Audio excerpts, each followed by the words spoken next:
Jokowi bakal hajar PDIP jika Mega CS jual bacot, ditulis oleh Anto Cahaya dari Siwar.com.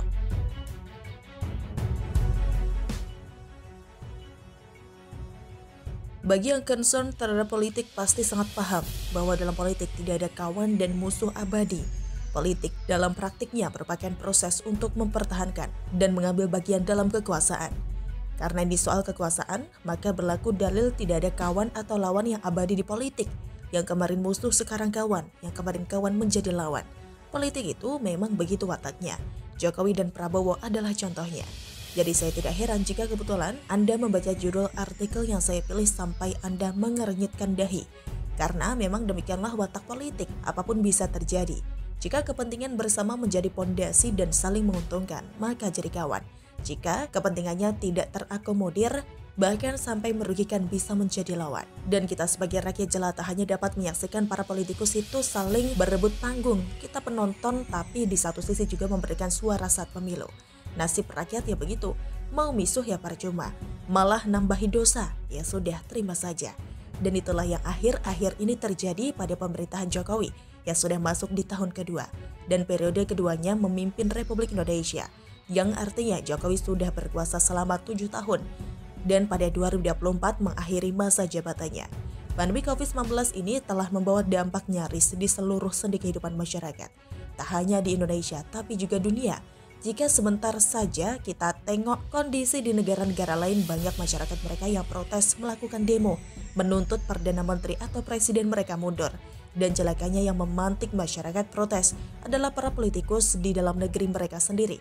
Biasanya para oposisi atau kelompok yang memiliki kepentingan untuk berkuasa. Rakyat yang jadi korban hanya diperalat. Taubahnya di dalam negeri kita Indonesia. Hanya saja sejauh ini protes atau demo yang terjadi, negara kita masih dapat diredam. Tapi perlu diingat, ini seperti bom waktu, sewaktu-waktu bisa saja meledak. Jika para politikus di Indonesia terus-menerus membombardir kritik kepada pemerintahan Jokowi, memanfaatkan situasi. Untuk itu, para aparat dan yang berkaitan tidak boleh lelah dan lengah, harus terus waspada dan siaga. Sekecil apapun pergerakan yang berpotensi merusak, baik yang datang dari kelompok atau masyarakat harus dapat dicegah. Jika salah memetakan, dapat bubrah. Saya melihat usaha bermain api dengan memanfaatkan pandemi ini tidak hanya datang dari oposisi, tapi sekarang juga datang dari partai koalisi. Tentu situasi ini cukup membuat masyarakat jadi makin sumpek. Banyak yang berasumsi jika partai hanya mementingkan kelompok mereka sendiri. Rakyat hanya dijadikan alasan pembenaran atas apa yang sedang terjadi. Semua bicara atas nama rakyat. Partai koalisi yang sekarang sedang bermain api sampai detik ini adalah PDIP. Padahal PDIP adalah partai koalisi pendukung utama pemerintahan Jokowi. Melalui PDIP dan partai koalisi Jokowi naik menjadi Presiden RI. Tapi kini PDIP ikut memanfaatkan situasi taubahnya partai oposisi. Ketua Umum PDIP Megawati Soekarno Putri merestui manuver para kadernya atau anak buahnya. Dimotori oleh Puan Maharani yang tidak lain anaknya sendiri, menyerang Jokowi dan para menterinya. Hal ini dipicu karena iri dan dengki partai PDIP yang kepentingannya tidak terakomodir. Megawati Ketua Umum PDIP tidak rela jika Jokowi memberikan panggung nasional kepada menteri yang bukan kader dari PDIP. Seperti kita ketahui, untuk penanganan COVID-19 secara nasional diserahkan kepada 2 menteri senior yang datang dari Golkar, masing-masing Luhut Binsar Panjaitan dan Erlangga Hartarto. Bagi rakyat tidak penting siapa yang mengomandani situasi saat ini. Rakyat hanya ingin situasi dapat segera terkendali. Jadi para partai yang ribut soal kepentingan sudah pasti akan berhadapan dengan rakyat. Jadi para partai yang meributkan soal kepentingan sudah pasti akan berhadapan dengan rakyat. Rakyat sekarang sudah cerdas, mana tokoh atau partai yang serius bekerja untuk rakyat atau yang sekedar memanfaatkannya saja. Hukuman yang paling tepat adalah saat pemilu nanti. PDIP beranggapan jika penunjukan 2 tokoh Golkar itu sampai detik ini belum memberikan dampak yang positif terhadap pandemi. Tak kurang para kader PDIP memprotes lambatnya penanganan COVID-19 yang sejak awal tak dilakukan lockdown. Mempermasalahkan biaya yang ditimbulkan sampai-sampai yang bikin kita tidak habis pikir adalah prestasi pemerintahan Jokowi telah sukses pertumbuhan ekonomi menjadi positif, naik hingga 7,07% pun oleh kader PDIP, itu dikatakan sebuah kebohongan.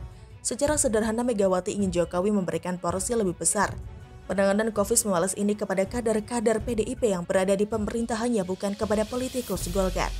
Memang jika dilihat praktis, hanya Menteri Sosial Tri Risma hari ini saja yang mewakili dari PDIP. Itu pun karena Menteri Sosial sebelumnya yang juga dari kader PDIP melakukan korupsi menyunat bansos Rp10.000 per bungkus yang sedianya diberikan kepada rakyat.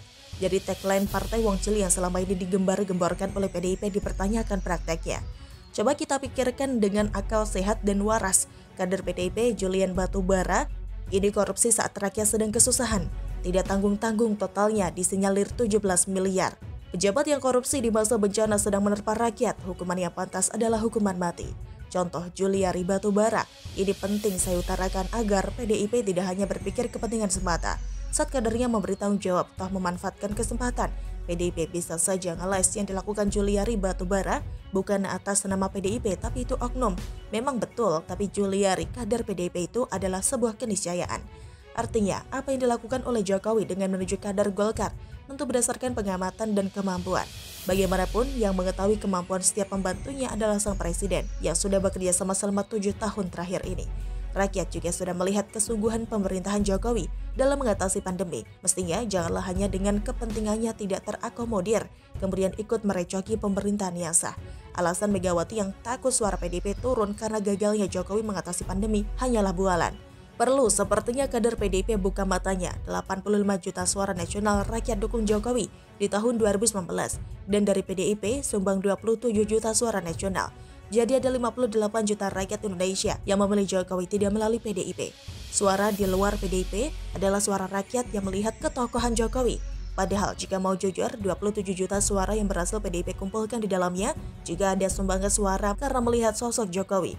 Atau istilahnya PDIP mendapat efek jas ekor karena Jokowi.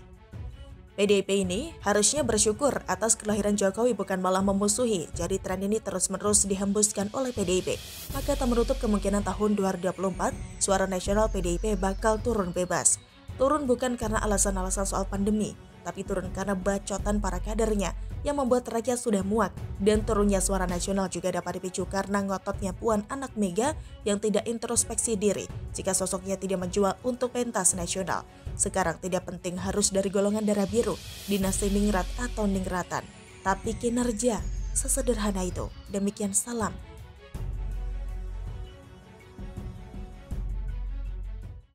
Demokrat, oh Demokrat, apes banget kelakuannya sampai ditelanjangi Denny Siregar dan kena sentil kader PAN. Bilang aja udah kebelet nyapres 2024. Ditulis oleh tim redaksi jurnal dari berbagai sumber.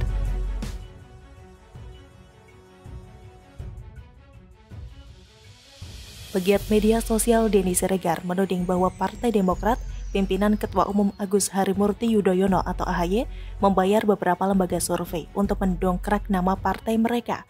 Dalam video di akun 2045 TV, seperti dilihat Jumat 6 Agustus 2021, Denny mengatakan jika saat ini Demokrat memang sedang gencar mencari suara.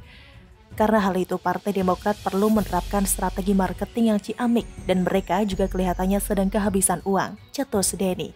Lanjutnya, menurutnya, Demokrat perlu membangun strategi dengan dana minim, tetapi harus mendapatkan suara. Acuan Demokrat tentulah hasil survei, dan mereka lebih baik membayar beberapa lembaga-lembaga survei yang tidak terkenal untuk menaikkan nama mereka, ungkapnya. Lebih lanjut, pria yang mengaku pendukung Presiden Joko Widodo ini menyoroti dalam beberapa lembaga survei yang tidak terkenal itu, presentasi pemilih Demokrat naik bersama dengan Partai Keadilan Sejahtera atau PKS. Karena hal itu, ia menduga bahwa Partai Demokrat sedang berpacaran. Mereka berdua selalu bersama-sama dalam setiap isu dan mungkin juga kedua partai ini patungan untuk bayar lembaga survei supaya menaikkan nama mereka berdua, katanya. Sambungnya, dalam survei terakhir SMRC, Demokrat dan PKS dinilai masih sama seperti tahun 2019 lalu, masih di bawah rata-rata dan berpotensi untuk hilang di 2024 nanti karena minat masyarakat untuk memilih mereka setiap pemilu semakin turun, tukasnya. Tidak hanya itu, belum lama ini politikus senior yang juga salah satu pendiri PAN, Abdillah Thoha, mengkritik baliho para politisi yang terpasang di beberapa daerah. Abdillah Thoha juga menyinggung baliho Ketua Umum Partai Demokrat Agus Harimurti Yudhoyono atau AHY. Selain AHY, Abdillah Thoha menyebut nama Ketum PKB Mohaimin Iskandar, Ketum Golkar Erlangga Hartarto, dan Ketua DPR Puan Maharani. Abdillah menyindir para politisi itu yang sudah memasang baliho di masa pandemi yang tengah berlangsung. Halo Puan, Erlangga, Muhaimin, AHY, apa tidak risih dan malu memajang gambar diri besar-besar di sekujur Indonesia bersaing untuk Pilpres yang masih 3 tahun lagi? Ketika rakyat sedang bergulat atasi pandemi dan kehidupan sehari-hari, kenapa tak gunakan uang baliho itu untuk bantu rakyat saja? Tulis Abdillah dalam akun Twitternya @at_Abdillah Toha. Kepala Bamkostra PD Herzaki Mahendra Putra menghormati pendapat itu, namun menurutnya salah alamat. Dengan segala hormat, kami sangat mengapresiasi setiap masukan dan kritikan yang masuk kepada kami. Tentunya setiap masukan dan kritik menjadi sumber inspirasi dan dorongan bagi kami untuk terus meningkatkan kontribusi kami dalam menyuarakan aspirasi dan memperjuangkan harapan rakyat, kata Herzaki kepada wartawan Kamis 5 Agustus 2021.